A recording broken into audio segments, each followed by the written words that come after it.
Buenos días a todos, un gusto poder saludarlos, aunque sea a la distancia. Mi nombre es Daniel Plopper, soy director técnico de la Estación Experimental Agroindustrial Obispo Colombres, y quiero, en nombre del directorio de la institución y de todos los empleados, darles la bienvenida a esta jornada denominada Las nuevas amenazas de los sistemas productivos de granos, y en este caso nos vamos a referir a dos problemitas en particular, que son la mosca barrenadora de la soja, Melanagromyza sojae, y el complejo de orugas del género Spodoptera. Realmente es un gusto poder darles la bienvenida y agradecerles la presencia, que para nosotros es muy importante porque esta es la manera en que hemos estado reemplazando la presencialidad que teníamos en años anteriores. Algunos de ustedes nos estarán viendo en vivo ahora, pero muchos otros más nos van a ver posteriormente en el canal de YouTube de la Estación Experimental Agroindustrial Obispo Colombres o en el canal de Bruque Agro, y podrán reproducir no solamente esta jornada, sino podrán encontrar las anteriores, con lo cual esto permite llegar a un público aún mayor del que puede conectarse en el mismo momento. Esta es la jornada número 20 de este segundo año del ciclo que hemos denominado El campo no para, nosotros tampoco, y con el que hemos querido reemplazar esa presencialidad a la que aludía anteriormente. Tenemos que seguir haciendo la transferencia tecnológica, y a lo largo de tanto el año pasado como de este año, hemos abordado distintos aspectos de los principales cultivos de la región, llámese caña de azúcar, cítricos, soja, maíz, poroto, garbanzos, frutales, etcétera, etcétera. En esta oportunidad, como dije, queremos abordar estas amenazas que enfrentan los cultivos de granos. Desde que comenzaron los cultivos de grano en el siglo pasado acá, siempre el tema sanitario ha sido una preocupación fundamental. Hemos tenido epifitias importantes en soja, hemos tenido plagas importantes que también han causado estragos, y el tema sanitario siempre ha sido abordado y ha sido considerado prioritario en esta estación experimental. Por eso esta jornada tampoco no es casualidad. Estamos viendo que puede haber algunos problemas importantes y los queremos abordar. Entonces, como dije, vamos a ver fundamentalmente el tema de Melanagromyza sojae y el complejo de orugas del género Spodoptera. Y para ello vamos a contar con las valiosas disertaciones de Alejandro Vera, que es técnico de la sección Zoología Agrícola de la estación, y de Lourdes Suárez, que es becaria doctoral del CONICET, trabajando en el ITANOA, y les recuerdo, el ITANOA es la unidad ejecutora de doble dependencia entre la Estación Experimental Obispo Colombres y el CONICET. Entonces vamos a ver, en primer término vamos a escuchar a Alejandro Vera, que se va a referir a lo que es la dispersión actual de Melanagromyza sojae, cuál es el efecto de las temperaturas en los estados juveniles de esta denominada mosca de la soja. Va a comparar la campaña del año pasado con esta campaña. Vamos a ver también la dinámica poblacional en estas dos campañas, ¿no? Y posteriormente Lourdes Suárez se va a referir a la preferencia que tiene la mosca de la soja sobre diferentes hospederos, soja, poroto mung. Va a tocar también el tema del efecto de las fechas de siembra en la incidencia de Melanagromyza sojae. Va a comparar la incidencia de la mosquita esta en las sojas BT versus las sojas convencionales. Y posteriormente va a volver Alejandro Vera para hablarnos sobre la dinámica poblacional del complejo Spodoptera en soja. Y acá estamos hablando de Spodoptera frugiperda, Spodoptera cosmioides, Spodoptera albula y Spodoptera eridania. Y se va también a referir a las características morfológicas para tener una correcta identificación a campo de este complejo. Así que creo que vamos a tener una jornada muy interesante y que ustedes van a poder posteriormente hacer preguntas y consultas, y para eso les vamos a poner luego y antes de cada presentación el número de WhatsApp, el número para que ustedes se comuniquen vía WhatsApp, que les voy anticipando es 381 51 84 155. Pero lo vamos a ver posteriormente en las pantallas. Para terminar esta pequeña introducción, quiero hacer mi agradecimiento, en primer lugar, a ustedes, porque siempre están firmes acompañándonos en cada actividad de transferencia que hacemos. En segundo lugar, a las empresas que nos auspician, que hacen posible esta transmisión, y que para nosotros realmente significa un apoyo muy importante y que nos da además las herramientas para poder hacerla. Y quiero mencionarlas, cuáles son estas empresas: Asociación de Cooperativas Argentinas, AGD, AGR Origen, Agrocid, Agros, Atanor, Barenbrew, BASF, Bayer, Bioceres Semillas, Bruford Agro, Campo Limpio, Corteva, Credence, Don Mario, El Azul, Forratec, Illinois, LDC, Lealcem, Pioneer, PM Agro, ProAgro, Rotam, Seedcorp, Speedagro,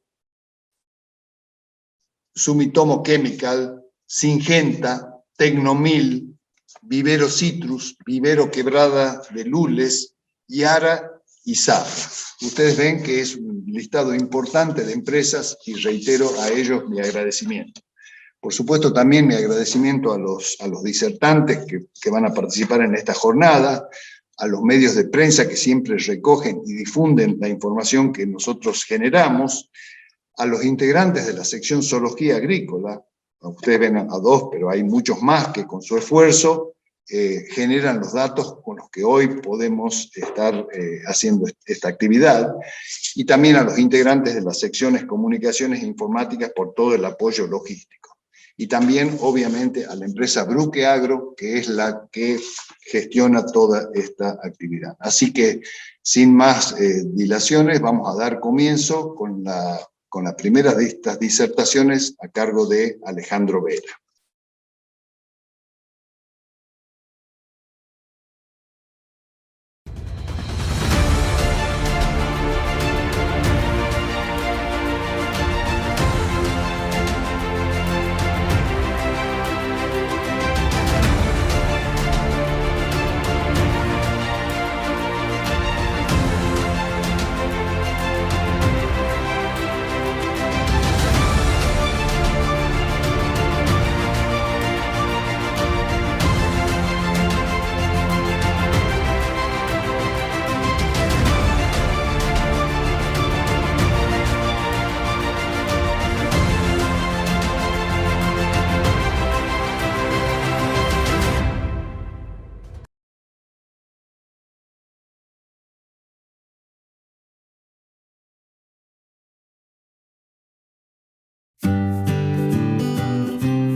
una extensa red de acopios distribuidas en las provincias de Salta, Tucumán, San Luis, Santiago del Estero, Santa Fe, Córdoba, Chaco, Buenos Aires y Entre Ríos. En sus más de 40 acopios de cereales y oleaginosas, AGD también distribuye agroquímicos, fertilizantes y semillas, y brinda asistencia técnica y comercial a más de 6.000 clientes.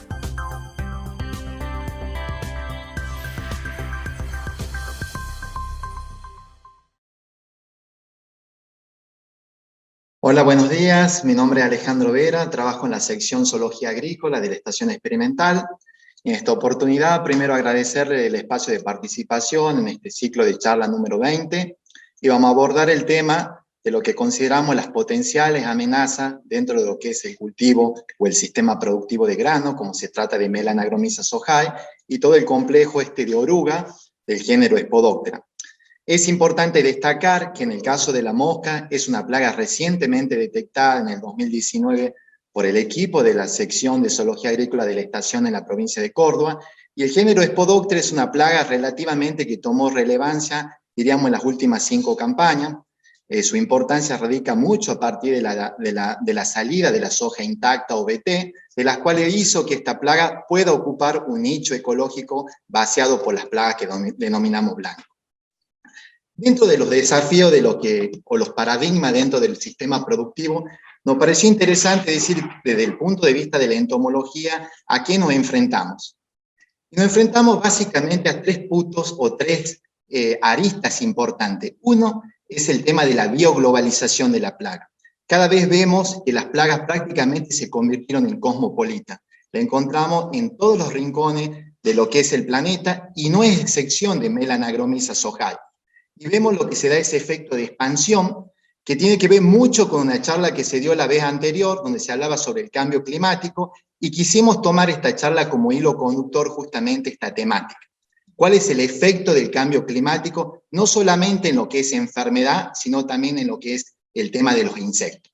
Y vemos que el efecto del cambio climático, de alguna manera, está alterando las condiciones ambientales en los ciclos biológicos de los artrópodos, y esto se da justamente por el efecto invernadero, por esa alta concentración que se da de dióxido de carbono y de metano, que trae como consecuencia no solamente la alteración de la temperatura del aire y del océano, sino también de la humedad.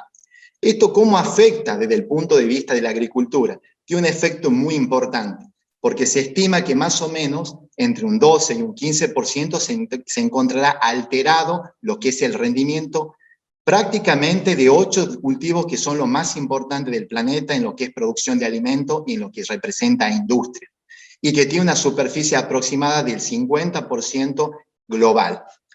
Esto ha traído como consecuencia algo muy interesante, de que no solamente está alterando a los que consideramos insectos plagas, alterando su ciclo, de alguna manera los invasores pasan a ocupar nuevos territorios regionales, vemos que las plagas ocasionales pasan a ser habituales, y también fundamentalmente vemos una alteración muy fuerte en los que son los benéficos. Vemos que todo lo que es la fauna benéfica, que de alguna manera es el autocontrolador o regulador de esta plaga, también por efecto del cambio climático hay ciertas modificaciones en lo que es su comportamiento, en lo que es su longevidad y en lo que es su reproducción. Y el tercer punto importante es la resistencia de los insectos a los organismos genéticamente modificados. Y esto es muy interesante también porque lo dividimos en 2 puntos. Uno, lo que es la evolución de la resistencia de los organismos blancos, y este efecto también vuelve nuevamente el cambio climático. Ya sabemos a través de diferentes investigaciones que los periodos de sequía o las altas temperaturas tienen un efecto en las concentraciones de proteína, sobre todo de los organismos BT, que controlan cierto grupo de plagas. Entonces, nuevamente volvemos al tema de temperatura, y lo que fundamentalmente nos evocamos en la charla de hoy, que es el desarrollo de estrategias de control a organismos no blancos de la tecnología. Como sabrán ustedes, tanto Melanogromyza sojae como todo el complejo de Spodoptera no es controlada por la tecnología intacta BT de la CRI1A-C. Adentrando un poco cuál es el efecto de bioglobalización, vemos que esas temperaturas traen como consecuencias que las plagas que generalmente se encuentran en territorios tropicales o subtropicales comienzan un corrimiento hacia zonas mucho más frías. Esto lo observamos mucho, por ejemplo, en lo que es una plaga como Rachiplusia nu, de las cuales tiene un paralelo de 21 grados que generalmente se encuentra concentrado en todo lo que es la zona de Buenos Aires o Pampeana, y vemos cómo se va desplazando cada vez más al sur por este efecto de expansión o de cambio climático. También vemos cómo un efecto se produce en los que son algunas plagas que tienen su estado de diapausa o de resistencia a las bajas temperaturas y que se encontraban muy bien definidas, donde pasaban un invierno en estado de largo, de pupa, y donde estaba muy definido, digamos, cuando concentraban esa temperatura para pasar al estado de adulto. Vemos que el efecto del cambio climático produce un corrimiento en los estados de desarrollo y superposiciones de generaciones. Por lo tanto, encontramos que empiezan a haber emergencias escalonadas, no solamente, digamos, a inicio de la primavera, sino que se puede adelantar si llegamos a tener un invierno benigno. Esto trae como consecuencia algo muy importante que generalmente lo observamos, y ustedes lo vieron en la última campaña, en los que es ese adelantamiento de plagas como puede ser Spodoptera frugiperda, que la empezamos a ver con mayor frecuencia en lo que es septiembre y octubre, y justamente es por ese aumento de la temperatura que trae como consecuencia que ese estado de pupa que estaba muy definido en el invierno comienza a haber una emergencia más precoz. De alguna manera, este estudio realizado por Mussolini en el 2012, vemos que de alguna manera la mortalidad invernal, vemos que con los aumentos de las temperaturas se ven de alguna manera afectados. Esto es muy interesante porque muchas veces los que son reguladores ambientales, como puede ser la humedad o la temperatura, cuando se producen modificaciones, trae como consecuencia que esa primera generación, que seguramente va a impactar en lo que es nuestro cultivo estival, se ve afectada. Y vemos incrementos poblacionales iniciales. Acá también, digamos, es importante poder destacar que en los últimos 20 años se han producido cerca de 600 resistencias de artrópodos, pero acá no solamente están incluidos el organismo genéticamente modificado, sino también la resistencia a los que son pesticidas o agroquímicos, y se produjeron alrededor de 300 tipos de resistencias compuestas, o sea, a más de un tipo de proteína o de proteína a un insecticida. Y acá adentrándonos un poco, digamos, de lo que son las plagas blanco y no blanco de dentro de la tecnología BT, como ustedes sabrán, tenemos todo un grupo, que en este caso en el gráfico están de color verde, que son las plagas que sí son controladas por la proteína CRI1AC. Sin embargo, existen otros grupos, como las que encontramos acá pintadas en color amarillo, que tienen un efecto supresor, por lo tanto, no le produce mortalidad, pero sí algún tipo de efecto dentro de lo que es el fitness de la especie, ya sea en algunos de sus parámetros poblacionales o reproductivos. Sin embargo, existe otro grupo que le llamamos plagas no blanco, que en la disertación anterior Augusto Camus habló todo lo que es el complejo de Chinche y el complejo de picudo, que son plagas relevantes dentro de lo que es la zona nuestra, y lo que vamos a abordar en el día de hoy, que es el género Spodoptera y lo que es la plaga esta recientemente detectada, mosca barrenadora de la soja o Melanagromyza sojae. La idea nuestra es poder hacer una actualización, poder brindarle la información que estuvo trabajando el grupo de zoología agrícola desde su detección allá en el 2019 y todos los avances en cuanto a la temática que se estuvieron haciendo a pesar de la pandemia. Pero es muy importante en este caso ver cómo es la distribución. Y acá vemos nuevamente lo que comenzamos a hablar al principio de la charla, el efecto de bioglobalización que vemos en las plagas. Y Melanagromyza no es ajena a la misma. Vemos que la encontramos prácticamente en todos los continentes, presente. Sin embargo, al momento de referirnos de cómo fue la distribución dentro de lo que es Sudamérica, podemos decir que esta plaga ya fue detectada en Brasil en el año 83. Y tuvo una serie de actualizaciones en el 2015 y 2018 por la doctora Cepá y el doctor Gerson Guedes. En Paraguay fue detectada 2014-2015. Bolivia recientemente por Victoria en 2017, y el grupo de zoología agrícola la detectó por primera vez en octubre de 2019 en el cultivo de garbanzo, siendo el primer registro de la plaga dentro de lo que es Argentina y siendo el primer registro en el mundo, siendo plaga del cultivo de garbanzo. Posteriormente, en el año 20, fue detectada en Santa Fe sobre el cultivo de soja. ¿Qué información sabemos respecto a esta plaga y digamos cuáles son de alguna manera los hospederos que pudimos detectar? Vemos que tiene una preferencia muy fuerte sobre la fabácea. La encontramos en soja, la encontramos en poroto, garbanzo, vicia, lenteja. Entonces es muy importante que también destacar que además existen otros, como puede ser el alfalfa, puede ser el trébol, puede ser el poroto mungo, puede ser la arveja, y también recientemente fue detectada por el equipo de zoología agrícola hace un par de semanas sobre el cultivo de lenteja. Que es importante, como cualquier tipo de especie, es su correcta identificación, sobre todo cuando se trata de una plaga relativamente nueva. Acá hay algunos caracteres taxonómicos, morfológicos que utilizamos para su identificación, de las cuales una es la disposición que tienen sus espiráculos. Vemos que los dos espiráculos en el extremo distal presentan una formación en forma de un cuerno trunco, con 6 a 7 vesículas alrededor del mismo. Obviamente que esto es observado a través de lupa. Sin embargo, lo importante para destacar, digamos, y como observación, es justamente la venación costal y subcostal, que en el caso de Melanagromyza sojae se encuentra engrosada. También se puede hacer, como en la mayoría de los insectos, hacer genitalia de los machos para ver la morfología del eriago. Pero fundamentalmente nosotros, cuando hacemos dinámica, que ya va a explicar mi compañera Lourdes, cuando habla del tema de fluctuación poblacional, nos basamos en observaciones a partir de la vena costal y subcostal. Como cualquier plaga, es importante tener información de aspectos bioecológicos, y el ciclo de vida no es ajeno al mismo. Podemos ver que esta especie tiene 4 estados muy bien definidos. Un estado de adulto que más o menos, obviamente, dependiendo de las condiciones ambientales, va a variar su longevidad de 5 a 16 días aproximadamente.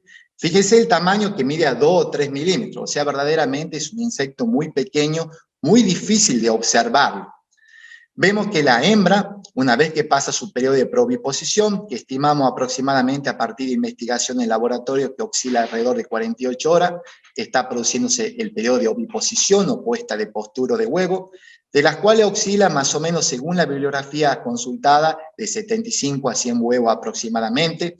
Son encastrados dentro de tanto en el haz como en vez de la hoja, dentro de lo que es el mesófilo, y posteriormente a las 48 o 72 horas se está produciendo la emergencia de la larva. Esta larva, a diferencia de lo que es una larva típica del lepidóptero, es una larva ápoda, donde se diferencian muy bien los espiráculos en el extremo distal y los ganchos mandibulares, de las cuales le proporciona la alimentación. Sin embargo, vemos 3 instares inmaduros muy bien definidos. Esto también es importante visualizar, que su tamaño es muy pequeño, lo que muchas veces al momento de realizarse el monitoreo, que ya también va a explicar mi compañera, dificulta la metodología. Pasados los 3 instares larvales, vemos que hay una formación de pupa, que también va a variar aproximadamente de 5 a 1 semana aproximadamente, para posteriormente hacer un orificio de salida y producirse la emergencia del adulto para completar el ciclo. Vemos acá una imagen al lado derecho del tema de las posturas, son estas de color muy diminuto, sacadas con lupa de color blanco. Vemos que posteriormente, una vez que emerge la larva, se alimenta del mesófilo, va hacia el peciolo, hacia el conducto principal de la planta, y posteriormente, de acuerdo a dónde se haya producido la oviposición según el estrato de la planta, serán los orificios de salida donde será próxima la emergencia del adulto. En cuanto a la fenología y en cuanto a la bibliografía consultada según los países vecinos que la detectaron mucho antes, como mencioné anteriormente, Brasil como Bolivia, vemos que la alta incidencia de esta plaga se da generalmente en los vegetativos tempranos, como así también en los reproductivos avanzados. Tiene una alta incidencia la plaga, sobre todo en las siembras tardías. Este concepto es importante que le quede a ustedes claro, y ya va a ser mucho más enfática mi compañera a partir de los estudios que se realizaron respecto a fecha de siembra. Pero es importante que nos quede que la alta incidencia de Melanagromyza sojae sobre todo se produce en siembras tardías. Acá un poco importante, porque era un desafío ver el tema de la sintomatología que tenía esta plaga respecto, digamos, a tanto al cultivo de soja como de garbanzo. Y se da un fenómeno muy interesante, que encontramos plantas asintomáticas, o sea, plantas que no manifiestan ningún tipo de síntoma, pero cuando hacemos el corte longitudinal estamos viendo la presencia de la larva en su interior barrenando. Sin embargo, también vemos otro síntoma muy similar o muy reconocido en los productores y técnicos de la zona, que es el típico brote marchito atacado el meristema apical, que lo realizan otras plagas como es Helicobacter gelotopión o como también es Rhizomatus subtilis.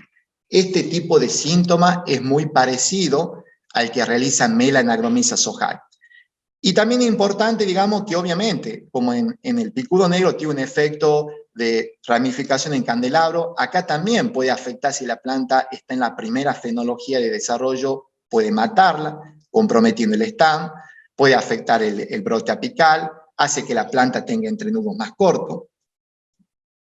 Acá vemos el síntoma, nuevamente. Y cuando realizamos el corte, lo que le mencioné hace rato, vemos toda una galería de las cuales se observa esa oxidación o los detritos producto de la alimentación de la larva. Y en la foto superior del margen derecho vemos la larva, en este caso, que se está moviendo. Y en el inferior vemos ya una pupa que se encuentra totalmente formada, donde ya se ve en el tema de generalmente van oscureciendo y ya se ve la formación de lo que son los ojos, los ebozoalares, etc. Es importante que se conoce como antecedente de esta especie, que es importante recalcarlo. Uno es que si tenemos un ataque muy temprano, generalmente afecta el stand de planta porque produce la muerte de la misma.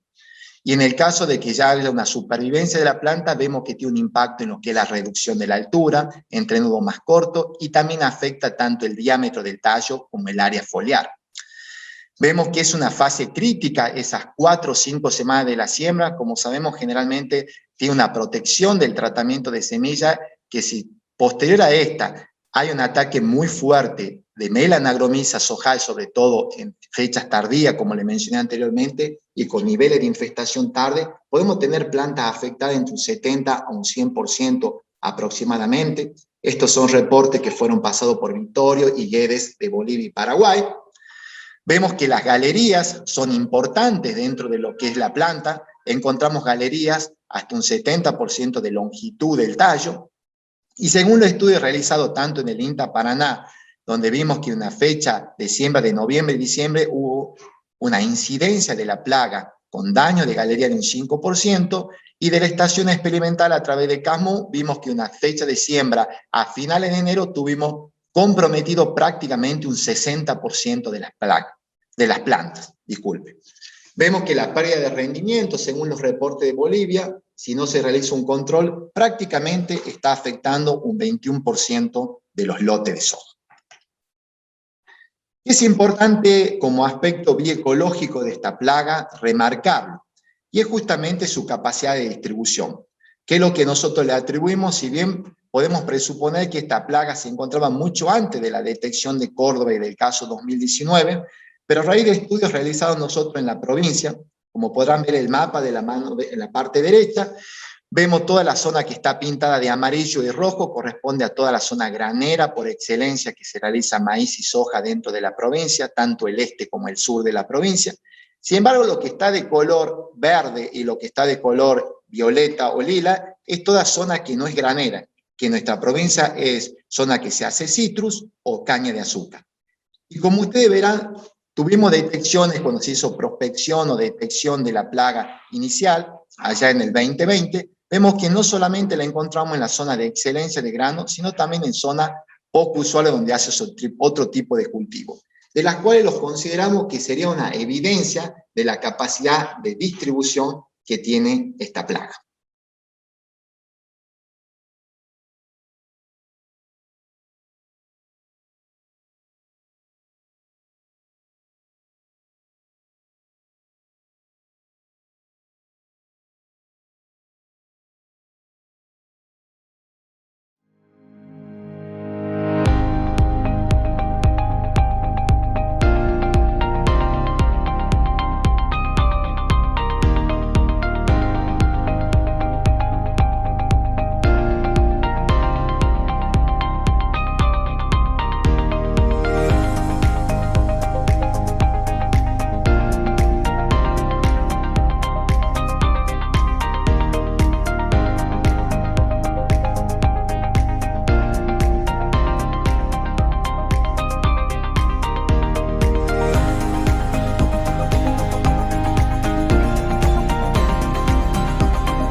¿Conoces cuál es tu rol en el tratamiento de envases vacíos de productos fitosanitarios?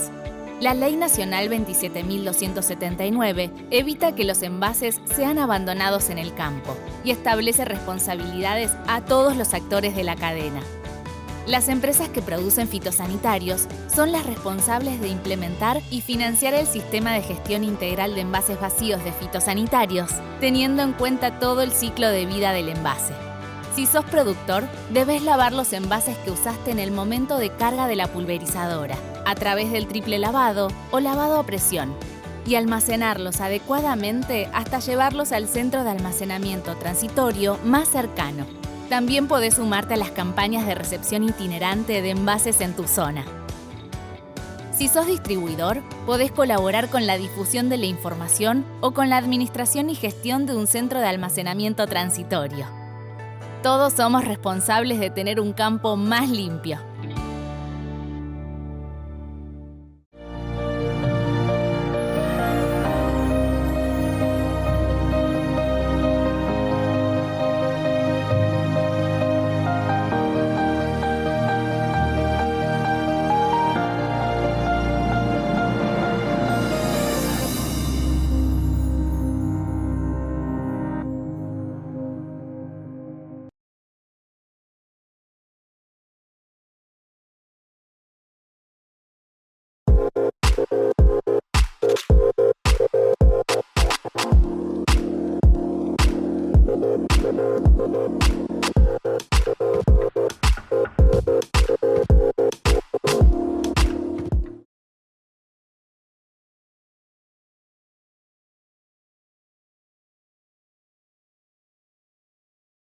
Buenos días, mi nombre es Lourdes Suárez, soy becaria de CONICET y estoy trabajando actualmente en el equipo de zoología agrícola con esta plaga en soja, Melanagromyza sojae.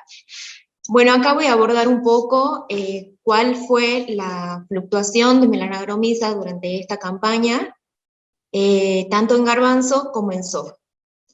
La fluctuación poblacional de Melanagromyza sojae, como vemos, la pudimos evaluar en base al uso de trampas amarillas pegajosas, las cuales las colocamos en 4 puntos del lote.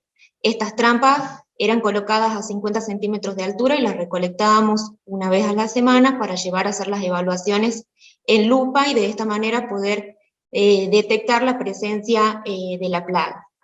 Como vemos acá en el gráfico, en la campaña pasada, en la campaña invernal de Garbanzo 2020, podemos observar cuál fue la fluctuación de adultos a lo largo de toda la campaña.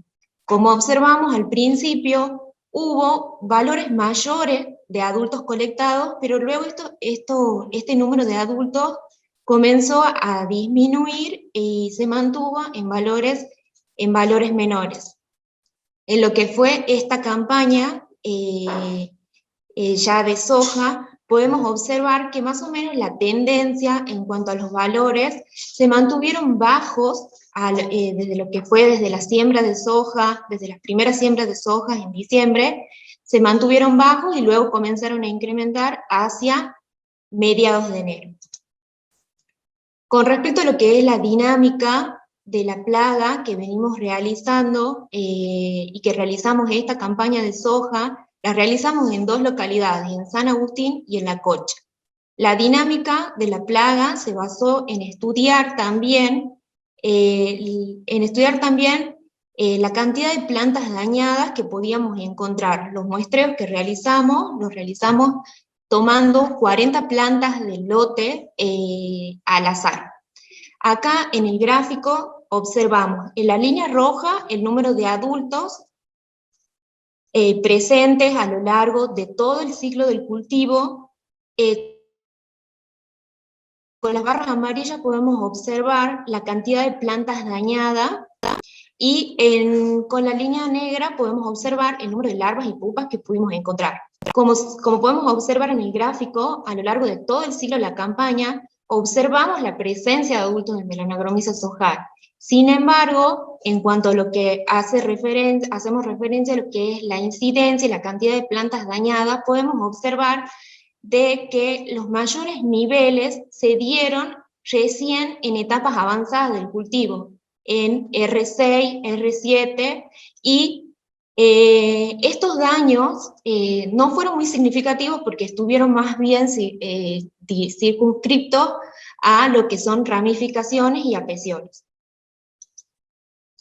En la cocha se mantuvo una tendencia similar, en donde hubo presencia de adultos todo el ciclo de cultivo, y en donde los mayores niveles de plantas dañadas los pudimos observar recién en etapas avanzadas del cultivo, y en donde también estos daños estuvieron circunscriptos a lo que son ramificaciones y peciolos de plantas. Bueno, acá lo que queremos contar un poco es cuál fue el efecto de las heladas relacionado a la fluctuación poblacional de adultos en la campaña pasada, y un poco comparar qué es lo que sucedió en esta presente campaña. Bueno, como observamos en este gráfico, donde graficamos el número de adultos en función de las diferentes evaluaciones, podemos observar de que esa disminución en el número de adultos que pudimos detectar en las trampas estuvieron un poco ligadas o relacionadas con las bajas temperaturas, en donde se pronunció más esa disminución en el número de adultos, por ejemplo, en la primera semana de julio, en donde si vemos el cuadro podemos observar que acá se dieron las heladas de mayor intensidad y de mayor duración.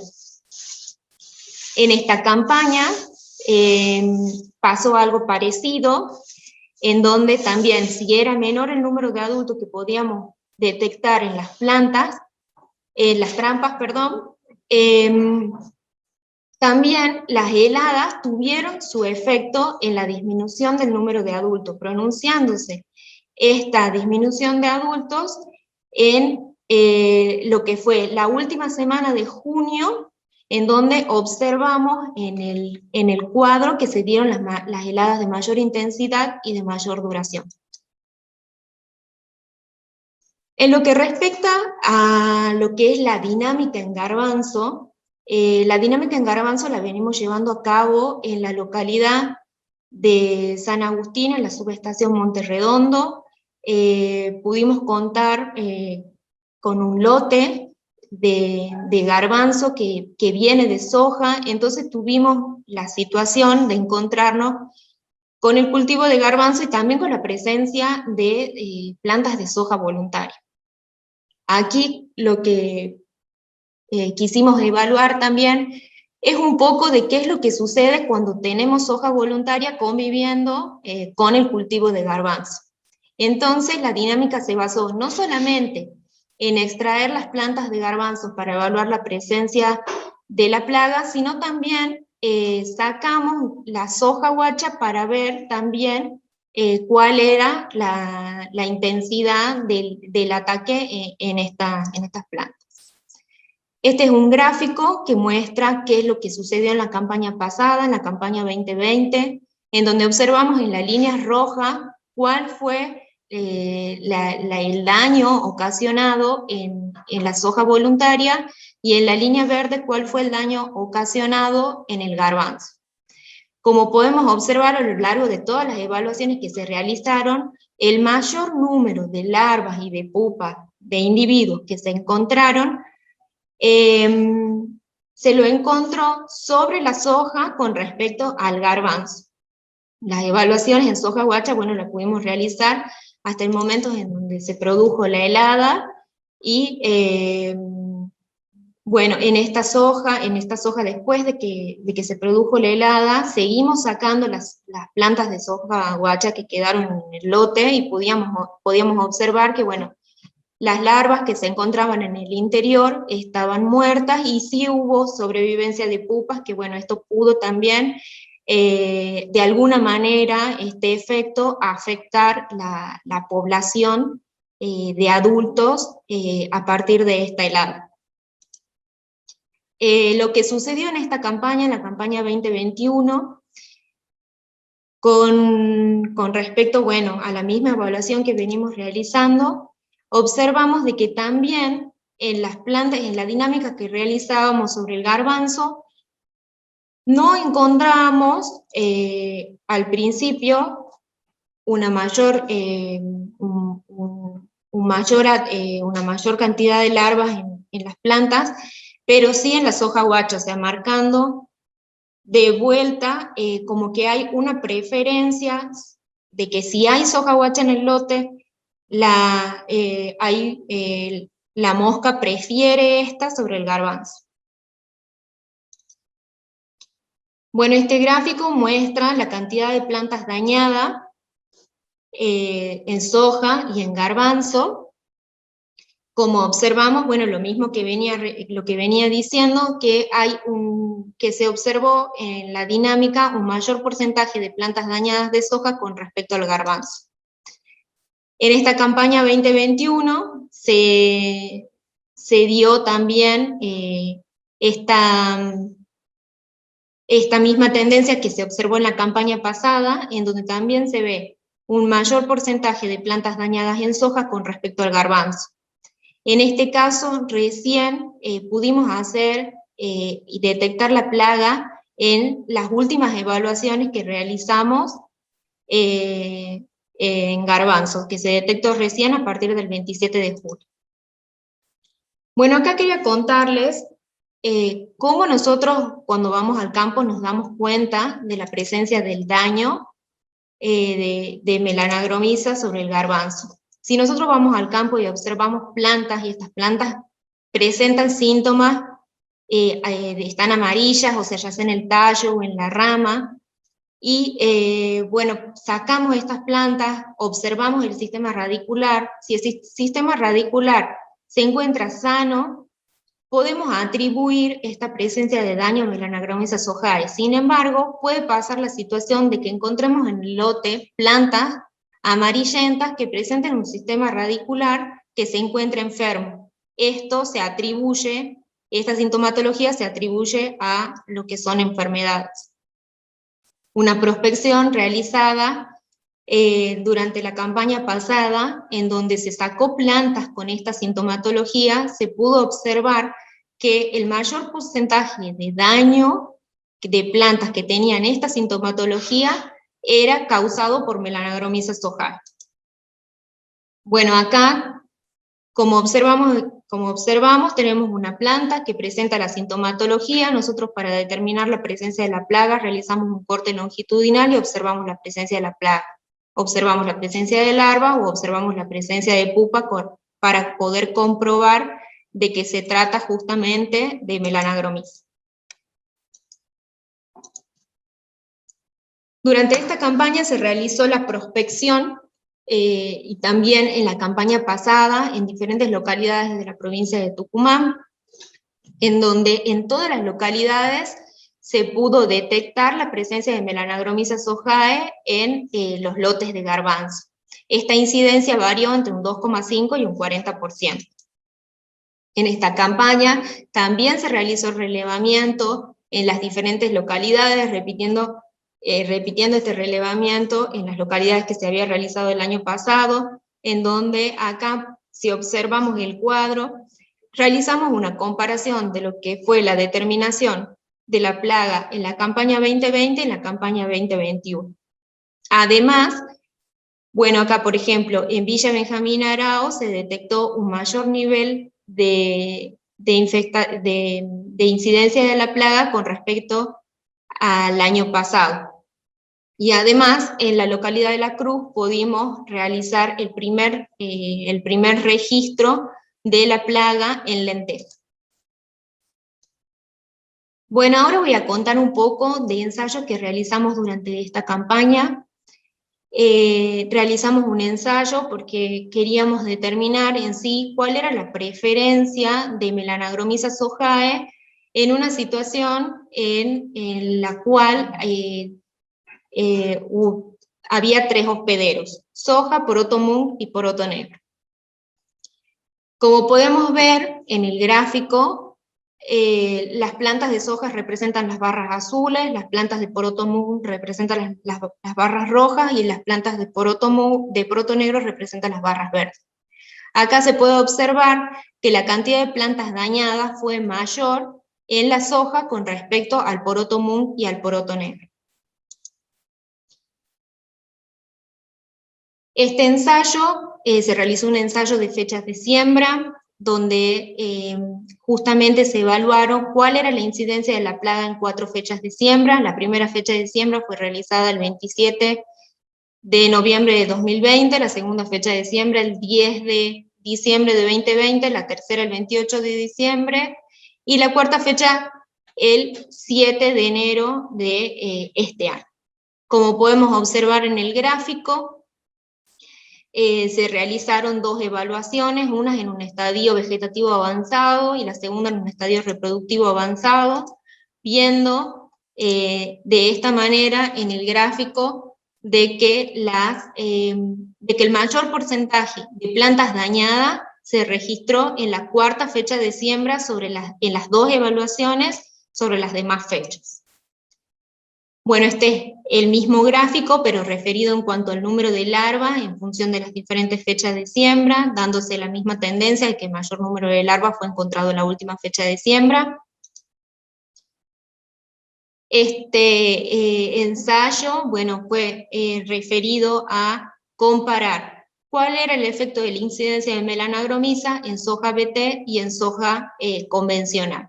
Como podemos observar, bueno, utilizamos 2 variedades con tecnología BT y 2 variedades con tecnología convencional. En todas las evaluaciones que se realizaron, pudimos demostrar de que no existieron diferencias significativas en la cantidad de plantas dañadas que observamos con ambas tecnologías. Por último, evaluamos en este ensayo también cuál era el efecto de la incidencia de acuerdo a los grupos de madurez, donde se evaluó un grupo corto y un grupo largo. También, observando en el gráfico, podemos ver de que no existió diferencias significativas en cuanto a la incidencia de melanagromisa en los dos grupos de madurez. Por último, quería contar un poco acerca del control biológico de esta plaga. Estos últimos años en Brasil y en Paraguay se detectó un parasitoide que es Entomophus parisi. Es un himenóptero. Este himenóptero también en esta campaña lo pudimos observar en Tucumán. Realizamos muestreos para determinar cuál era el porcentaje de incidencia de parasitoidismo y pudimos determinar que este porcentaje era alrededor de un 33%. Consideramos de que este dato de parasitoidismo es un dato no menor, es un dato alto, considerando también el control biológico como una herramienta más en lo que es el control de esta plaga.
El costo por hectárea más bajo. La eficiencia de aplicación más alta. El sistema Speed Agro lleva la eficiencia de aplicación de un 45 hasta un 70%. Bienvenido a la era de la máxima eficiencia.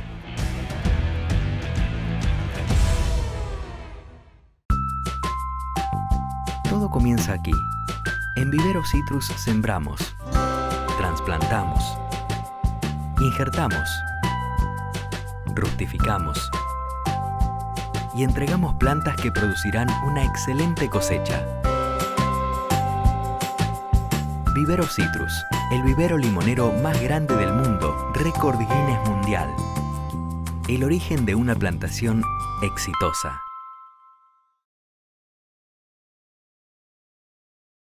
Un poco como para continuar de lo que la segunda plaga que vamos a abordar dentro de esta charla es el complejo de oruga que le llamamos el género Spodoptera, y las cuales acá encontramos 4 especies, 3 con mucha relevancia dentro de lo que es la zona nuestra de Tucumán, y quizá Álvula se encuentre un poco más desplazada a lo que es la zona de Jujuy o Salta, y estas son Spodoptera cosmiodes, Spodoptera eridaña, Frugiperda y Álvula. Lo explicamos hace rato, pero es importante saber que todo este grupo de orugas no son blancos de la tecnología BT, de la proteína CRI1AC, y también nuevamente lo reflejamos el concepto de, encontramos dentro de lo que es el sistema productivo y dentro de lo que son las plagas dentro de este sistema productivo dentro de soja, todo un grupo de chinche, de picudo, de mosca que hablamos recién, y ahora nos abocamos especialmente a lo que es este género. Y acá un poco este gráfico estatal es para entender por qué no es controlado. Y justamente vemos las plagas que son blancos como Anticalza gematales, Rachiplusia nu, Chrysodes include, de las cuales la concentración letal 50 para poder de alguna manera matar la mitad de la población es 100 veces menor a lo que tolera el complejo de Spodoptera. Otro dato, característica importante que nos permite tener alguna información en cuanto al manejo y al control de esta plaga es ver la voracidad, o sea, la capacidad de consumo que tiene.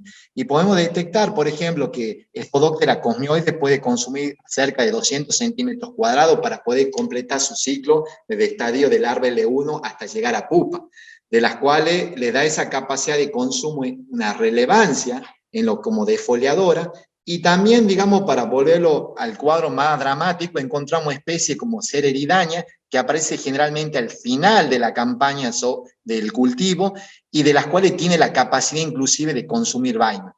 Esto es muy importante, ¿por qué? Porque nos está haciendo un daño directo en lo que es el rendimiento del cultivo, y también indirecto justamente la entrada de entomopatógenos cuando se produce entrada o consumo dentro de la vaina. Una característica también no menor de este grupo o de este complejo es la polifagia. Y vemos que prácticamente todas tienen muchos hospederos y hospederos alternativos.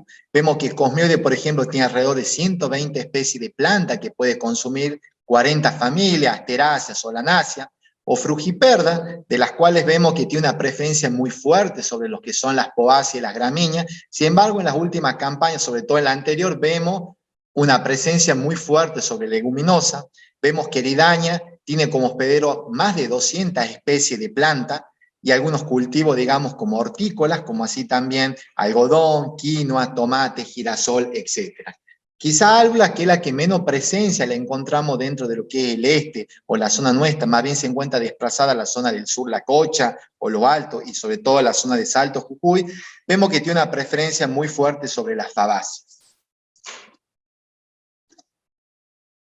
Algo para entender también en lo que es una estrategia de manejo importante es el tema de la maleza, que interviene dentro de lo que es este sistema complejo, y vemos que tanto Spodoptera frugiperda se transforman muchas veces las malezas hasta las gramíneas como puente verde para el pasaje hacia el cultivo, y lo mismo está sucediendo en el caso de Spodoptera cosmioide con el amaranto o el yuyo colorado, que también sirve como un hospedero alternativo o pasaje de la maleza hacia el cultivo. De ahí viene la relevancia en cuanto al control de maleza, justamente tiene que ver o impacta directamente también con la plaga. Obviamente, todo este grupo de orugas son holometábolos, tienen metamorfosis completa en cuanto a su ciclo de vida. Vemos que tiene 4 estados muy bien definidos. Sin embargo, lo más importante para destacar acá es que no presenta mecanismo de diapausa, por lo tanto, sus adultos, sus mariposas son migratorias. Vemos que a diferencia de otras especies, estas colocan huevos en masa y en grandes cantidades para poder de alguna manera garantizar la infestación y la expansión de las orugas recién emergidas. Y encontramos algunos casos como Cerespodoctera frugiperda, como muchos de ustedes saben, que tiene su hábito canibalismo como una competencia intraespecífica. Es importante en cuanto a la taxonomía o caracteres morfológicos.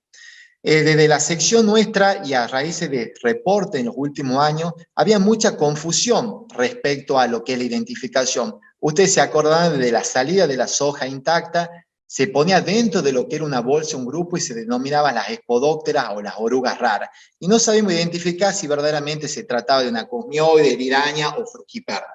Y los reportes de las últimas campañas, sobre todo a finales de marzo, abril, en todo lo que es la zona de Chaco, Formosa, nos llegaban presencia de Spodoptera cosmioide. Y en realidad se trataba de liraña. Y aquí un poco es importante asociar no solamente los caracteres morfológicos que presenta la plaga, sino también el hábito alimenticio y el momento de aparición dentro de lo que es la fenología del cultivo. Esas son herramientas muy precisas y son muy exactas que nos permiten de alguna manera visualizar de qué enemigo se está tratando. Sabemos que el cosmioide está muy definido, aparece en un principio de la campaña, generalmente enero, y tiene un control biológico natural muy fuerte. Cuando se dan las condiciones ambientales, vemos que se expresan los entomopatógenos, como ser los vasculovirus, que diezma drásticamente la presencia de la población dentro del cultivo. Sin embargo, vemos otra, que ya vamos a ver más adelante, que tiene cierta plasticidad.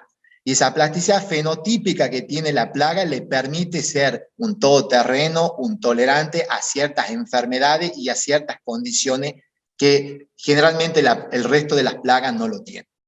Vemos que Spodoptera cosmioide como caracteres para diferenciar, sobre todo cuando se trata de una oruga chica, es esa jiba o esa mancha, como estamos observando en la foto, que se encuentra en el tercer segmento. Es muy característica, sin embargo, esta tiende a desaparecer a medida que va aumentando de tamaño o se va desarrollando. Sin embargo, los caracteres o la diferenciación más típica que se usa dentro de lo que son los monitoreadores o los productores dentro del campo son las líneas de color naranja. Vemos que esas líneas naranjas longitudinales son que se encuentran en ambos extremos y una central que generalmente es difusa, son de color anaranjado, y el punto distintivo de esta especie ese es el punto blanco que se encuentra sobre la línea que corresponde a cada segmento del cuerpo. Son de algunas maneras caracteres en cuanto a coloración indiscutibles. Acá vemos una imagen más, digamos, de Spodoptera. Tienen que visualizar, muchos de ustedes conocen, es una oruga de un porte importante, dentro de lo que es el complejo, la de mayor tamaño, y a medida que se va desarrollando es aproximadamente de 4 o 5 centímetros. Vemos que acá, que es la que se suele confundir, que es la que de alguna manera se dice se trata de cosmioide, se trata de eridaña, y vemos que acá la diferencia con la anterior, para no confundirse y tener en claro, es justamente, encontramos esa mancha romboidal en el tercer segmento como cosmioide, sin embargo, también encontramos una mancha en el octavo que no se encuentra presente en cosmioide. Si ustedes pueden observar también en la imagen, vemos que las líneas no están tan marcadas de color naranja, sino que estas son discontinuas, que pueden ser anaranjadas, pero son tirando amarillenta, y sobre todo no vemos los puntos blancos sobre las líneas. Este es un carácter muy importante que presenta. Esta plaga, como dijimos, tiene cierta plasticidad y tiene cierta peligrosidad, no solamente porque no es blanco de la tecnología, sino que, como dijimos, tiende a aparecer ya cuando se encuentra definido el cultivo y puede atacar si hay alta incidencia poblacional sobre las vainas. Acá le marqué con la flecha que es esa línea lateral clara, que se encuentra, que va desde el extremo abdominal anal hasta el metatórax y se encuentra interrumpida. Es una característica muy importante para diferenciar en campo y de las cuales se ve de los estadios más precoces e inmaduros. O sea, ya a partir de L2 puedo observar esa línea lateral clara que recorre todo el cuerpo y que se encuentra interrumpida a la altura del tórax. Y la última, que es una plaga que es la que menos las encontramos, esta es Spodoptera albula. Más bien ha sido concentrado los reportes dentro del grupo de zoología en lo que es el sur de la provincia. Y para diferenciarla y como recomendaciones hacia ustedes en su identificación, vemos que a diferencia de cosmioide, que las líneas longitudinales son de color naranja, estas son de color amarillo. El punto blanco no se encuentra sobre la línea como sucedía en cosmioide, sino que se encuentra desplazado dentro del rombo, como ustedes podrán ver en la imagen. Es un triángulo, y las cuales dentro del triángulo está el punto blanco. Son características muy particulares que nos permite identificar que se trata de la especie Spodoptera albus. Esto creo que la relevancia es justamente para la medida de control, para de alguna manera saber qué es lo que está sucediendo dentro de mi campo y de mi lote, y sobre todo también el momento de aparición, que también es muy propicio, como dije hace rato, cosmioide tiene que aparecer en las primeras fenologías del cultivo, mientras que Eridania y Álbula generalmente aparecen ya en un reproductivo mucho más avanzado. Acá vemos una imagen nuevamente de Álbula, donde vemos esas líneas longitudinales de color amarillo clara y esa central naranja, y el punto blanco dentro de lo que son los triángulos. Sin embargo, ¿cuál es la importancia? Creo que lo que más nos inquietaba dentro como grupo era saber cuál era la preferencia. De lo mismo que hace rato Lourdes habló en lo que es Melanagromyza sojae, de que si prefiere la BT o no prefiere la BT, y teniendo en cuenta cuál es el escenario productivo de expansión de lo que es tecnología transgénica, es importante saber cuál es la preferencia de la plaga.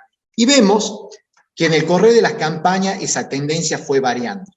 Vemos que en un 2016-2017 no había diferencia significativa en lo que era la presencia de este complejo, tanto en RR1 como intacta, o convencional, o transgénico, o BT. Lo misma, esa tendencia se mantiene en el año 2017-2018. Sin embargo, 2018-2019 y la campaña pasada, ya vemos que hay una variación. Vemos que todo el grupo, cosmioide, Eridania, frugiperda, comienza a preferir la tecnología BT.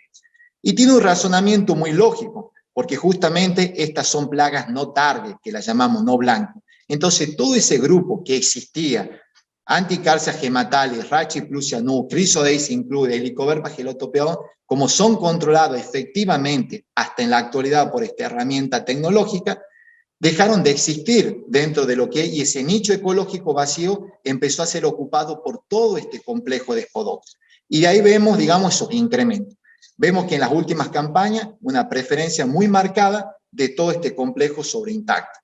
Es un dato no menor teniendo en cuenta, como dije recién, la tendencia de aumentar la superficie de tecnología transgénica dentro de lo que es el cultivo de soja. Aquí vemos, digamos, cómo han sido los incrementos, y vemos que los incrementos en cuanto, digamos, a los insectos acumulados es significativo en lo que es campaña 2018-2019, en lo que es tecnología intacta, y 2019-2020, y vemos ese incremento exponencial que se está produciendo de este complejo dentro de lo que es la tecnología. Y algo que es interesante, que lo mencioné recién, pero ahora lo tengo en forma de un gráfico de lo que es el tema de la dinámica, y vemos que la dinámica del año pasado, 2019-2020, aparecía toda una parte de diciembre y enero con un 100% de presencia de Spodoptera cosmioide. Sin embargo, a mediados de enero y a principios de febrero, vemos que comienza a variar esa tendencia. Vemos ya un 70% de incidencia de la plaga de cosmioide y un 30% de Eridania.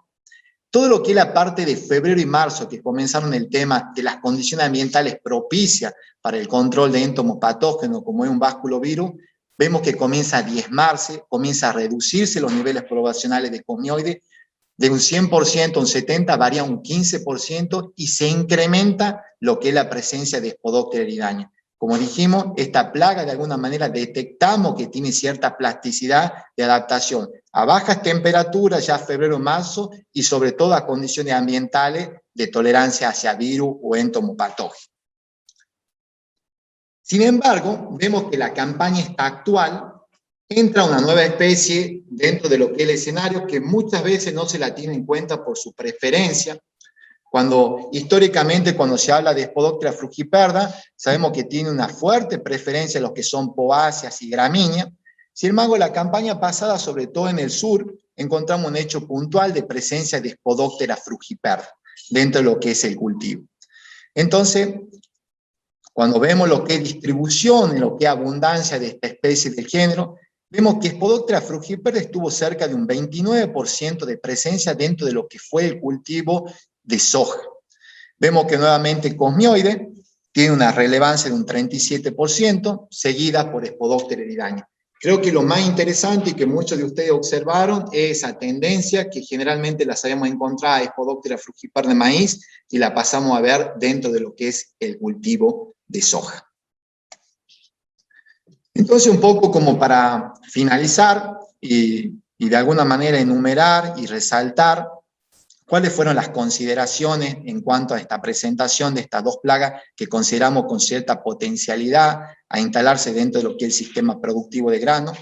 Vemos que Melanagromyza sojae tiene cierta potencialidad en lo que es el sistema productivo y lo vemos justamente por la prospección que tiene dentro de lo que es la provincia y las detecciones que se ha producido desde lo que ha sido la campaña 2019-20 hasta en la actualidad. Y como explicó también mi compañera, a través de la dinámica de trampas amarillas o a través de la que es evaluaciones de planta y viendo presencia de estado inmaduro, vimos que tiene una amplia distribución y dispersión porque no solamente la encontramos en lo que es la zona granera por excelencia de Tucumán, el este y el sur, sino también encontramos en zonas donde se realiza el cultivo de citro y de caña, lo que le da también cierta peligrosidad, esa dispersión y distribución.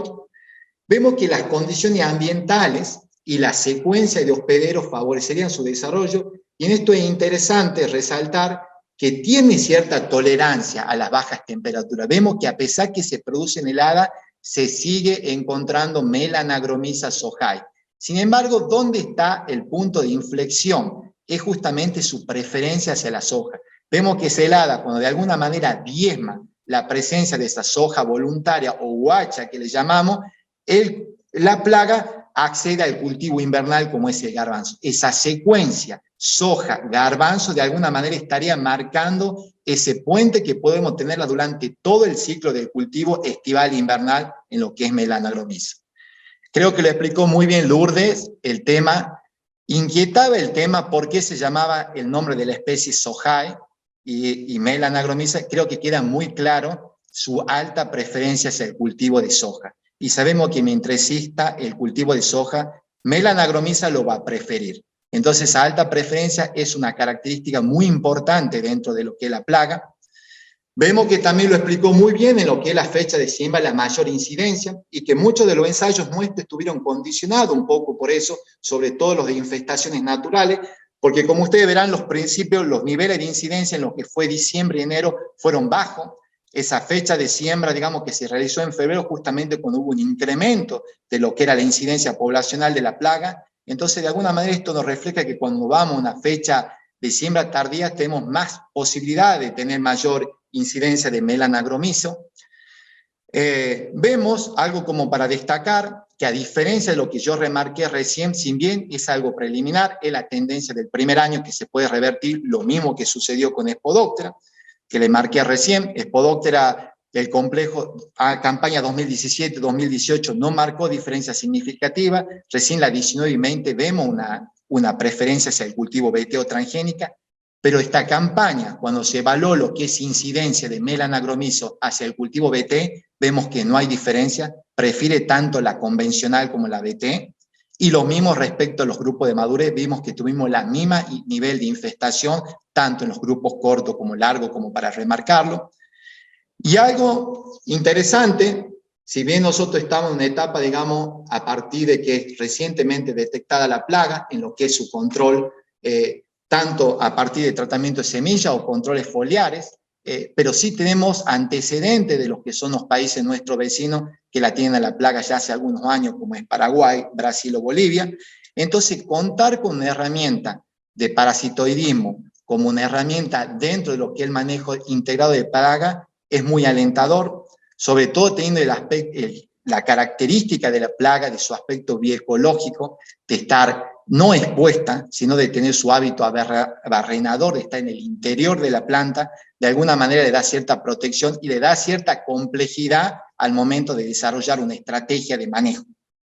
Y en lo que es Spodoptera, creo que lo interesante es remarcar esos incrementos, y vuelvo a ser enfático, vemos que cada vez se encuentra en mayor cantidad.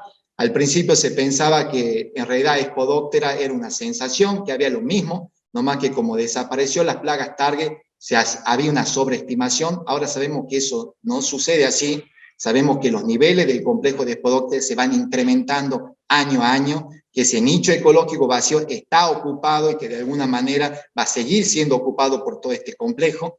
Y sobre todo en el escenario viendo el aumento de la superficie de soja BT en todo lo que es Argentina.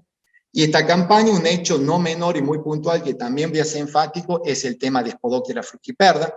Sabemos que Spodóctera frugiperda es una de las plagas más estudiadas, es una de las plagas que más resistencia desarrolló no solamente al organismo genéticamente modificado, sino también por la presión de selección que tuvo ese insecticida. Entonces, de alguna manera, que no solamente la encontremos en el cultivo clásico como es maíz, sino que la empecemos a encontrar en lo que es el cultivo de soja, es un llamado de atención. Sabemos que ya lo que son los países vecinos como Brasil empezaron a profundizar lo que son estudios, no solamente de transgénicos, sino también de insecticidas foliares para el control de Spodóctera frugiperda en soja. Entonces es una plaga que de alguna manera se está acomodando, que lo que pensábamos inicialmente, su fuerte preferencia hacia gramínea, aparentemente no es tan así, parece que puede entrar dentro del abanico de su alimentación lo que es una leguminosa. Entonces es una cosa como para tener en cuenta esta campaña. Y bueno, y para terminar, obviamente agradecerle al equipo de Zoología Agrícola, a la estación experimental, al espacio de participación y a todos los productores, empresas, grupos CREAS, que de alguna manera nos propician no solamente los campos experimentales, sino también, digamos, el apoyo para realizar adelante todo este tipo de investigación.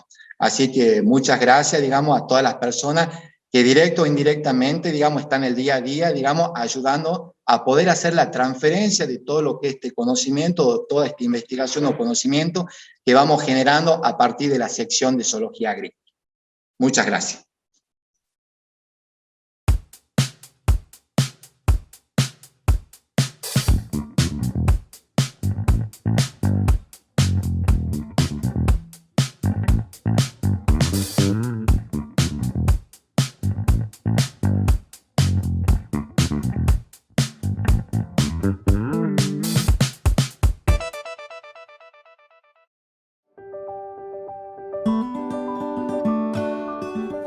Los que trabajamos en el campo somos los primeros en pensar en el cuidado del planeta, porque lo tenemos adelante, porque lo llevamos adentro, porque es nuestra vocación. Estamos pensando de manera constante, buscando siempre nuevas ideas para colaborar con la agricultura sustentable, en línea con lo que plantean Naciones Unidas y el INTA. Quienes hacemos Rotam Argentina asumimos ese compromiso, no por un tema de negocios, sino por ellos, por nuestros hijos, por las generaciones que vienen.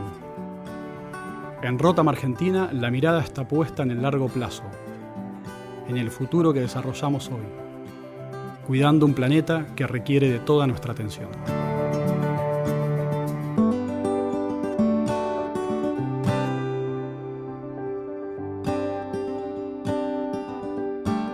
Rotam Argentina. Innovación tierra adentro.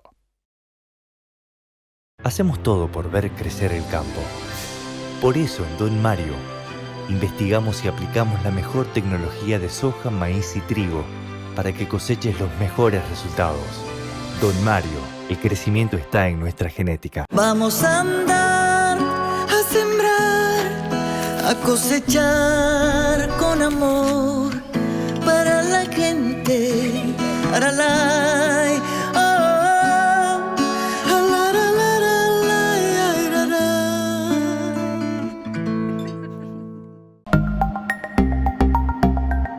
en protección de cultivos.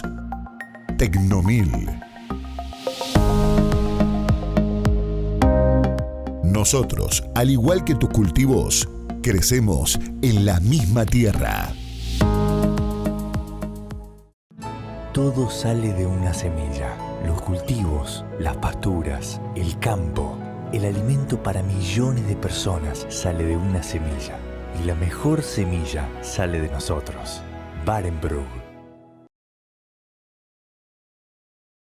Bueno, después de haber escuchado estas excelentes presentaciones, nos han llegado algunas preguntas que ahora vamos a formular a los disertantes. Así que, en primer lugar, para Lourdes, Nos preguntan, en base a las observaciones en soja y garbanzo, ¿en cuál cultivo tendría mayor importancia esta plaga?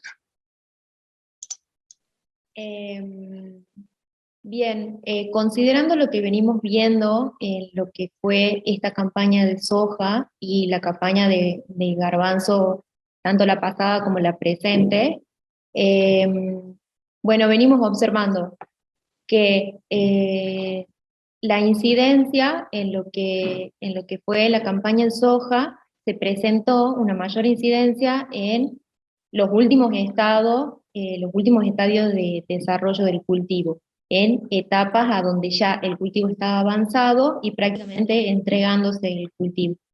En esta campaña en garbanzo en particular, recién comenzamos a ver la presencia de la plaga y todavía los niveles de infestaciones se encuentran bajos. En cuanto a la importancia, vemos de que, bueno, la importancia en cuanto al ataque de la plaga, consideramos de que es importante en los dos cultivos, tanto en soja como en garbanzo, pero sí en soja, como vimos con respecto a la preferencia que tiene sobre el cultivo, si estos ataques o estos niveles de infestaciones se dan en los primeros estadios de desarrollo de la plaga, sí se puede considerar que puede llegar a afectar en gran parte, y también teniendo en cuenta los antecedentes que venimos teniendo de estudios realizados en otros países en donde los niveles de infestaciones pudieron llegar hasta un 70%, afectando el stand de planta y causando también la muerte de las mismas. Una pregunta adicional, Lourdes. Si uno va al campo, ¿cuál sería el primer síntoma con el que uno puede identificar esta plaga en soja? Bien, en soja, uno de los síntomas principales, si vemos un cultivo recién sembrado, que está en B1, B2, nos podemos dar cuenta porque podemos observar la muerte de lo que es el brote apical. Eso se considera como un síntoma visible a campo del ataque de Melanogaromicis. Bueno, muchas gracias. Entonces vamos a tener una serie de preguntitas para Alejandro Vera. De nuevo, creo que han sido unas muy buenas presentaciones de estos nuevos problemas que tenemos en los cultivos de granos en nuestra región. Entonces vamos con la primera pregunta para Alejandro. ¿Se evaluaron curasemillas para el control de la mosca barrenadora de la soja? Sí, respecto a eso, en base a antecedentes que veníamos teniendo dentro del grupo nuestro, nos inquietaba de alguna manera ver el tema del control. Y los reportes no eran muy alentadores en cuanto a experiencia con países vecinos. Sin embargo, nosotros en la última campaña estuvimos haciendo y probando, digamos, los activos típicos que se usan dentro de la zona, como puede ser el tema de un resin, o sea, un fipronil con etiprol, un imida, un neonicotinoide. Sin embargo, algo que sucedió y que lo explicó Lourdes dentro de lo que fue la dinámica, fueron que los niveles de infestación no fueron elevados. Lo que trae como consecuencia que verdaderamente no podamos tener algo determinante o excluyente en cuanto a cómo se comportaron los tratamientos de semillas, por la baja incidencia que tuvo. No obstante, estamos trabajando a partir de infestaciones artificiales con cría que estamos desarrollando dentro de lo que es el laboratorio para verdaderamente poner a punto, digamos, esa información. Pero, digamos, lo preliminar sería que por la baja incidencia que tuvo la plaga, usamos los activos típicos que se usan para hacer tratamiento de semilla acá en la zona nuestra, pero no teníamos información para recomendar de contundencia, es decir, este activo está funcionando muy bien o no. Me parece que una cosa como para trabajarlo esta campaña. Sí, en esto hay que tener en cuenta que se trata de una plaga de reciente aparición, así que obviamente tiene que dar lugar a procesos de investigación y desarrollo. Otra pregunta que nos hacen es si pensamos que a futuro va a ser una problemática real en el cultivo de soja, Melanogromyza sojae. Yo creo que es importante, que creo que fue el hilo conductor de la presentación, y que la tendencia que está sucediendo a partir del cambio climático. El cambio climático es una cosa que inquieta a todo el mundo y al sector agropecuario y agrícola también. Y no solamente en lo que es la parte de enfermedades, Daniel, que es tu expertise, sino la parte de entomología también, porque vemos que muchas plagas que son potenciales o ocasionales pasan a ser habituales. Entonces, el escenario que justamente al final como conclusión o consideración coloqué su dispersión, el tema de tener esa secuencia de cultivo soja, garbanzo, el tema de tener esa plasticidad que a pesar de las heladas, esta plaga sigue coexistiendo. Lo que sucede es que al producirse, digamos, la disminución o de la desaparición de la soja guacha, que es su hospedero preferido, toma una alternativa como sucede el garbanzo, creo que le da ciertas características de potencialidad. Y creo que verdaderamente, obviamente, vos lo dijiste recién, es recientemente detectada, hace 2 años, entonces hay que ver cómo se acomoda. Pero tiene muchas características que le da cierta potencialidad. Perfecto, tenemos un poquito más de preguntas sobre Melanogromyza. Evidentemente este es un tema que atrae. ¿Qué conocimientos hay sobre alternativas químicas para el control? Volvemos a repetir, es una plaga de reciente aparición, pero habrá que ver si ya tenemos algún conocimiento o se ha probado alguna alternativa química. Sí, en cuanto a las alternativas químicas, nombré recién lo que es el tema de tratamiento de semilla, pero en base a los antecedentes no son muy alentadores. Y si nos vamos a la parte de aplicaciones foliares, tampoco. Y creo que tiene que ver, para que ustedes visualicen el hábito bioecológico de la plaga. Como cualquier plaga que no se encuentre expuesta, que rápidamente lo encastra dentro de lo que es el interior del mesófilo del ojo, o sea, ya está protegido, y migra hacia el peciolo y se coloca dentro del interior del tallo, no está expuesta a aplicaciones, digamos, que le pueda de alguna manera golpear o tocar a la plaga. Entonces, la mayoría de la experiencia, tanto en Brasil o en la gente de Bolivia que viene trabajando con respecto a aplicaciones foliares, los resultados son erráticos en cuanto a los productos. Y los tratamientos de semillas, o sea, depende mucho, como bien dijo Lourdes hace rato, tengo una protección inicial, pero si de alguna manera la incidencia de la plaga se produce después de esa protección inicial, no estaríamos haciendo un buen control o un buen manejo. Eso va a depender, digamos, cómo vaya sucediendo el crecimiento de la población de Melanogromyza sojae en el caso de Argentina, porque hasta ahora, digamos, esta campaña, la que pasó, no se dio el escenario que quizá en Brasil o en Bolivia, que ellos sí tienen una incidencia muy fuerte en la fenología inicial, que es la que compromete stand de planta, que es el que de alguna manera reduce la altura de planta, entrenudo. Esa situación todavía no se está dando en lo que es en la zona nuestra. Entonces, lo que es tratamiento de semilla es difícil visualizarlo, sí lo estamos trabajando, pero, digamos, esos serían los resultados, digamos, a partir de la experiencia de nuestros vecinos y lo que nosotros vamos realizando en lo que son pruebas químicas. Perfecto. Hay una pregunta más sobre Melanogromyza. Nos preguntan, ¿cómo diferencio el daño de Melanogromyza del de Rhizomatus subtilis? Eva, es la pregunta del millón esa, creo, ¿no? Es difícil porque también dentro de lo que es el tema también entra dentro de lo que es el Helicobacter pagielotopión. La única manera de determinarlo si se trata o no de Melanogromyza es hacer un monitoreo lamentablemente destructivo. O sea, tendría que extraer la planta y hacerle un corte longitudinal y ver presencia de galería. Si yo veo presencia de galería, verdaderamente se estaría tratando. Algo que nosotros observamos a partir de pruebas de invernáculo, de infestaciones artificiales, es que además de ese brote, muchas veces la hembra le gusta de alguna manera con el ovipositor empezar a tratar de hacer pruebas de encastrar huevos y lo realiza muchas veces en el tallo, lo que le da un aspecto necrótico. Entonces también es otra cosa como una sintomatología como para tener en cuenta. No solamente ese brote apical o meristema que se encuentra chuzo, que se encuentra marchito, sino también vemos cerca del peciolo esa formación de la picada que vuelve necrótico. Pero para poder son síntomas de bolillera, de picudo, y en el caso de esta plaga nueva que entra en el escenario, muy similar. La única manera de diferenciar sería hacer extracción de planta y hacer un monitoreo de tipo destructivo. Excelente, Ale. Hay un par de preguntas sobre Spodoptera, sobre el complejo de Spodoptera. Nos preguntan...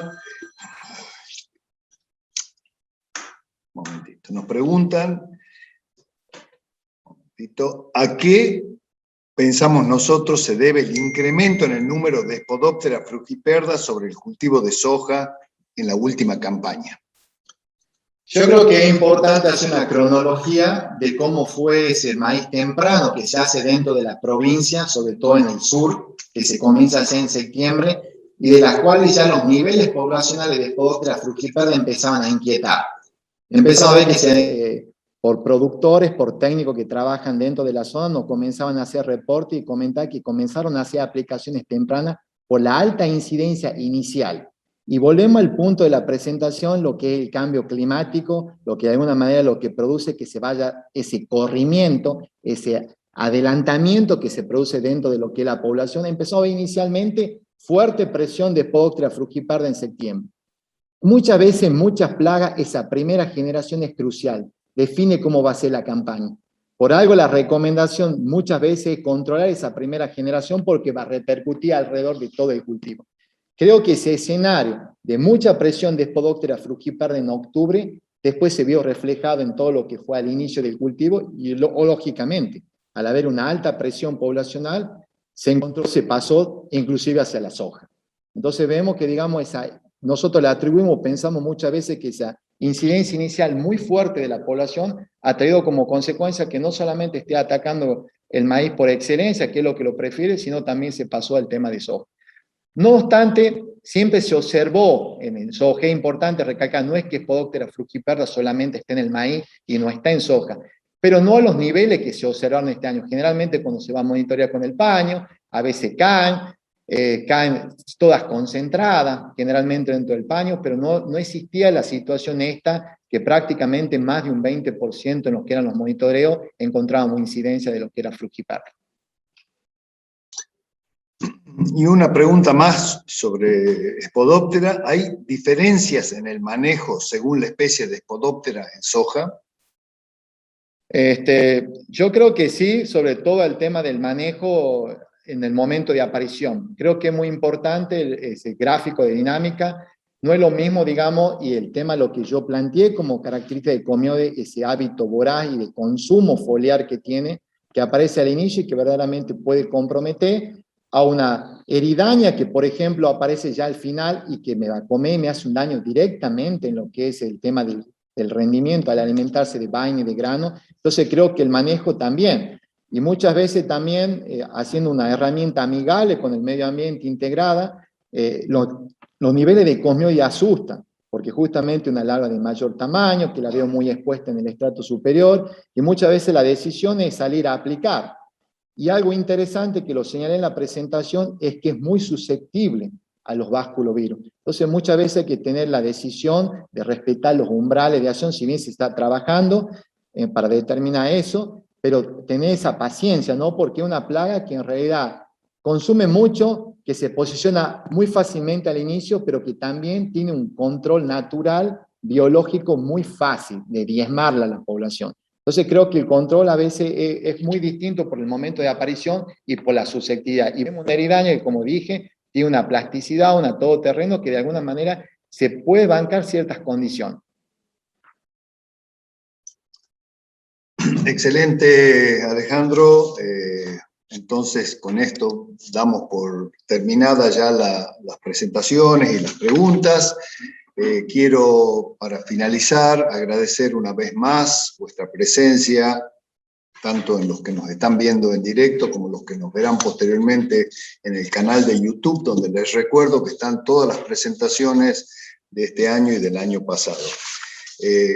Vaya también mi agradecimiento a las empresas que hacen posible esto, y que las voy a mencionar una vez más porque consideramos que es muy importante su contribución: Asociación de Cooperativas Argentinas, AGD, Agroorigen, Agroseed, Agros, Atanor, Barenbrew, BASF, Bayer, Bioceres Semillas, Bluforagro, Campo Limpio, Corteva, Credence, Don Mario, El Azul, Forratec, Illinois, LDC, Lealcem, Pioneer, PM Agro, ProAgro, Rotam, Seedcorp, Speed Agro, Sumitomo Chemical, Syngenta, Tecnomil, Vivero Citrus, Vivero Quebrada de Lules, Yara y Zafra. A todos ellos, nuestro agradecimiento. También vaya nuestra gratitud a la empresa Bruque Agro, que nos acompaña en la gestión comercial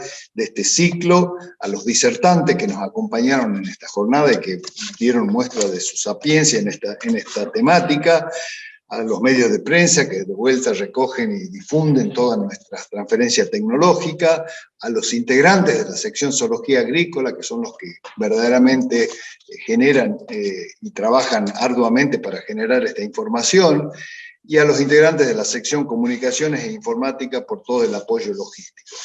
Los esperamos el próximo miércoles 18 de agosto para la próxima capacitación que va a tratar sobre monitoreo y manejo de plagas en cítricos. Así que los esperamos y tengan ustedes buenos días. Hasta luego.